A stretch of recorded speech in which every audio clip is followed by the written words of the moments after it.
একটা ভয়ঙ্কর একটা গ্লুমি জায়গায় এসে পৌঁছেছি আমরা। যেমন একটা প্রবলেম যে ভেতরে বাইক নিয়ে যেতে দেবে না। যে পূর্ণিমার চাঁদ উঠেছে,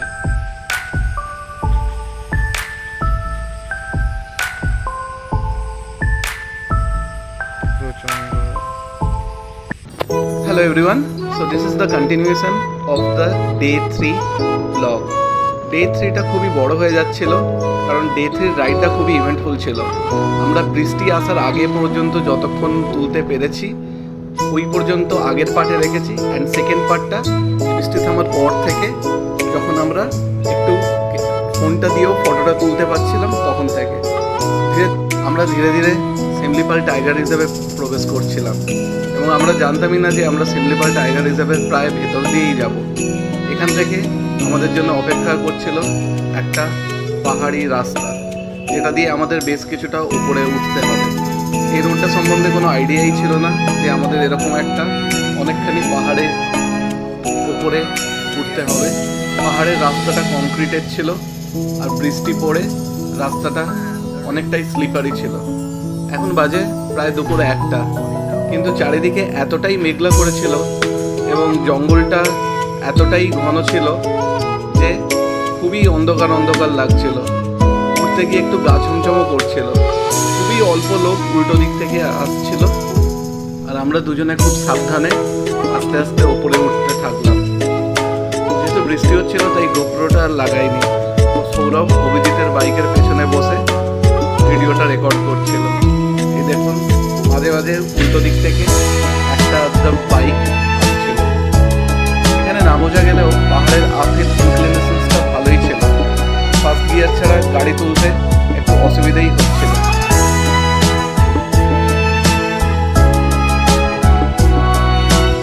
একটা ভয়ঙ্কর একটা গ্লুমি জায়গায় এসে পৌঁছেছি আমরা যাওয়ার সময়। এটা হচ্ছে watch tower, elephant watch tower and anti poaching camp. At any moment, elephant can come. এখানে হচ্ছে if you can read it, হচ্ছে শিমলিপাল টাইগার রিজার্ভের ভেতরে একটা চারিদিকে হাতির সিম্বল। এখান থেকে হাতি ওয়াচ করে। Here is our bike and একটা ছোট্ট মন্দির আছে এখানে। এখানে वॉच टावर क्यों থাকে না? कोई रहता नहीं है दादा वॉच टावर में? आते हैं आप? क्या इधर रहते हो, पूजा करके चले जाते हो? पूजा करके घर चले जाते हो। इधर हाथी फाथी आता है? ये रास्ता से हाथी पास होता है, ये भैया बोल रहा है। আর বেশি দেরি না করে আমরা আবার ধীরে ধীরে নামতে থাকলাম। ওইটাই হচ্ছে সর্বোচ্চ পিক এরিয়া ছিল যেখানে একটা মন্দির ছিল। তারপর আমরা ডাউন হিলে নামতে থাকলাম। নামাটা আমার কাছে স্লাইডলি ডিফিকাল্ট লাগছিল দেন ওঠার থেকে, কারণ নামবার সময় রাস্তাটা তো স্লিপারি ছিলই, তার সঙ্গে ব্যাগটা পেছনে টুলটুল করে নড়ছিল। রিসিয়া নেচার ক্যাম্প পৌঁছাতে আমাদের এখনও প্রায় ঘন্টা 2 লাগবে। এখান থেকে আরও 50-55 কিলোমিটার দেখাচ্ছিল। পাহাড়ি রাস্তায় আমরা আস্তে আস্তেই চালাচ্ছিলাম, কিন্তু একটু পরেই পাহাড় থেকে নেমে গিয়েছিলাম। আর তারপরে আবার সেই বিউটিফুল রাস্তা শুরু হলো। দেখে নিন সেই রাস্তার এক ঝলক।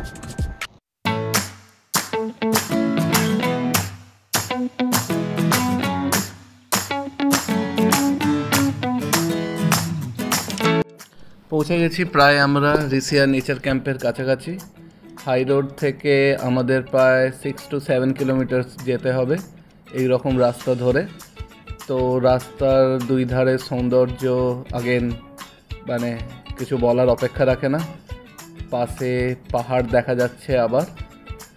আর এই রিসিয়া নেচার ক্যাম্পের পাশেই আছে হচ্ছে রিসিয়া ড্যাম। এই নেচার ক্যাম্পের আমরা রিজার্ভেশন করিয়েছিলাম প্রায় মাস দেড়েক আগেই। তো এখানকার যে বুকিং সেটার কস্ট ভালোই। এক রাত থাকার জন্য পার টেন্ট পিছু আমাদের 3,500 টাকা করে নিয়েছিল। আর খাওয়া দাওয়া 4 বেলা ইনক্লুডেড। তো দেখা যাক কীরকম খাবার দাবার দেয়। পৌঁছেছি 3টের সময়, কিন্তু পৌঁছে এখন একটা প্রবলেম যে ভেতরে বাইক নিয়ে যেতে দেবে না, আর এখানে গাড়ি বললে সেই বালাসোর বা 1 ঘন্টা দূর থেকে আসবে। তো আমরা এখন ফরেস্ট অফিসারকে রিকোয়েস্ট করে একটা অটো যদি পাওয়া যায় তার প্ল্যান করবার চেষ্টা করছি, যে যেখান থেকে যদি যাওয়া যায়, কিন্তু এখনও কোনো ডিসিশন হয়নি। ফাইনালি অটোওয়ালা অ্যান্ড ফরেস্ট অফিসার দুজনকেই রাজি করিয়ে আমরা অটো সাফারি করতে শুরু করলাম জঙ্গলের ভেতরে। জিপ সাফারি, এলিফ্যান্ট সাফারি এইসব অনেক কিছুই শুনেছেন আপনারা, প্রবাবলি অটো সাফারি এই ফার্স্ট টাইম শুনছেন বা দেখছেন। যাকে জঙ্গলের ভেতর দিয়ে অটো চড়তে আমাদের খুব একটা খারাপ লাগছিল না। তো এই বিষয়ে তো আপনারা বুঝতেই পারছেন যে আপনারা যদি বাইক নিয়ে আসেন তাহলে আপনাদের আপনারা বাইক নিয়ে এলে এখানে লোকাল কোনো গাড়ি বলে রাখাটা আগে থেকে অত্যন্ত জরুরি। না হলে মেন গেট থেকে এই 4.5-5 কিলোমিটার রাস্তা কোনোভাবেই এরা অ্যালাউ করে না।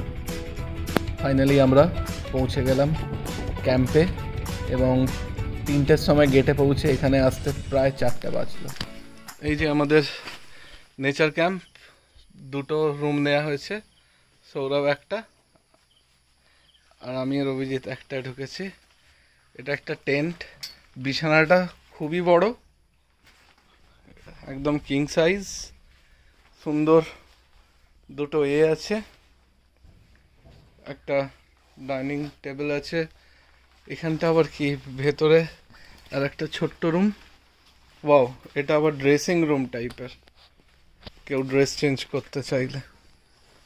ওয়াও, টয়লেটগুলো পেছনে, not tent, it's a permanent one.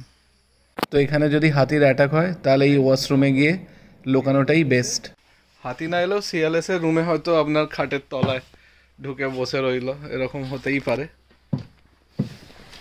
কিন্তু অনেকটা ভেতরে, প্রায় মেন গেট থেকে 4 কিলোমিটার। বাইরেটা অনেকটা খালি। তো আমরা এসছি দেরি করে, এবার লাঞ্চ করব। সৌরভ 4 দিন লাঞ্চ করেনি, তাই he was very upset. So I think today he will get an opportunity to go for a gala lunch. Let's see. Finally আমরা 3-4 দিন পর লাঞ্চ করছি, যেটা সৌরভ বলেছিল। তো আমাদের আছে ভাত, কিছু একটা ভাজা, পাঁপড় ভাজা, আলু ভাতে কিছু একটা বড় মাছ, আই ডোন্ট নো, পটল তরকারি আর ডাল। এখানে কোনো চিকেনের ব্যবস্থা নেই, তো চিকেন খেতে হলে আপনাকে বাইরে থেকে নিয়ে আসতে হবে। এই টেন্টগুলো এরকমই হয়, এর ওপরে হচ্ছে বৃষ্টির জন্য একটা অ্যাসবেস্টস বা টিনের একটা শেড লাগানো আছে, আর নিচে টেন্টটা। কিন্তু একটা জিনিস, চারিদিকে কোনো ফেন্সিং নেই, কিছু নেই, মানে কিন্তু ওই দিকটা মনে হচ্ছে একটা নালা কাটা আছে যাতে হাতি টাতি টপকে না আসতে পারে, বাট পুরোটাই জঙ্গলের ভেতরে। আমরা এই রুমটা আর এই রুমটা, 2টো রুম পেয়েছি। এখানে একটা সামনে সুন্দর বসবার জায়গা আছে, দেখি গিয়ে।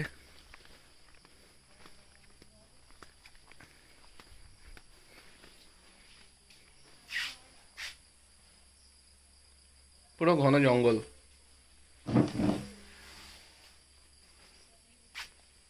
একদম ঘন জঙ্গল।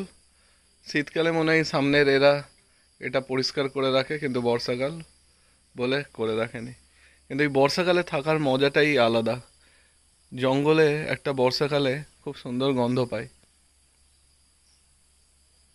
কিছু দূর দিয়ে জলের একটা কোনো স্ট্রিম বয়ে যাচ্ছে, আওয়াজ আসছে। কিছু দূরে আগে গেলে সল্ট পিট আছে, সেখানে সবাই গাড়ি নিয়ে গেল, কিন্তু আমাদের যেহেতু কোনো গাড়ি নেই তাই পায়ে হেঁটে নট অ্যালাউড। জঙ্গলের এই রাতের সাউন্ডটা শুনুন, কি ভালো লাগে না? এই টর্চটা নেচার ক্যাম্পের একজনের গার্ডের কাছ থেকে নিলাম, নিয়ে একটু দেখতে চেষ্টা করছিলাম যে গ্রেজিং গ্রাউন্ড সামনে যেটা আছে, এটা হচ্ছে ওখানে কিছু রাত্রে এসেছে কিনা। 2-1 বার কিছুর একটা ডাক শুনতে পেলাম, কিন্তু সেটা কিসের বুঝতে পারলাম না, তাই একটু দেখবার চেষ্টা করছিলাম।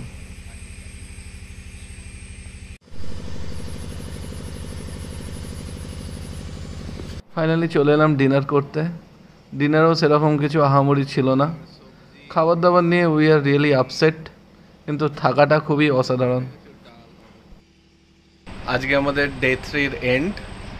তো আমরা ঋষিয়া নেচার ক্যাম্পে পৌঁছে 4টে সাড়ে 4টে বেজে গেছে। তো তখন লাঞ্চ করে একটু ঘুমিয়ে পড়েছিলাম, আর বাকি দুজন গিয়েছিল আবার গেটে। এখান থেকে প্রায় 3.5-4 কিলোমিটার গেট, যেখানে নেটওয়ার্ক পাওয়া যায়। এখানে কোনো নেটওয়ার্ক নেই, বিএসএনএল আছে কিনা জানি না, বাট জিও এয়ারটেল কিছুই কাজ করছে না। তো ওরা গিয়ে বাড়িতে একবার ফোন করে জানিয়ে দিয়েছে যে আমরা আজকে এখানে কোনো ফোন অ্যাক্সেস করতে পারবো না। তো আমরা সন্ধ্যেবেলা এতক্ষণ ভালোই স্ন্যাক্স দিয়েছে। আজকে পূর্ণিমা, অ্যাজ এক্সপেক্টেড প্ল্যানই করেছিলাম যে পূর্ণিমার দিনে জঙ্গল দেখব, কিন্তু খুব একটা দেখা যাচ্ছে না, কিন্তু ভালোই লাগছে। আজকের ব্লগটা আমরা এখানেই শেষ করলাম। কালকে সকালে আমরা ব্রেকফাস্ট করে আবার বাড়ি ফিরবো। So till then, good by.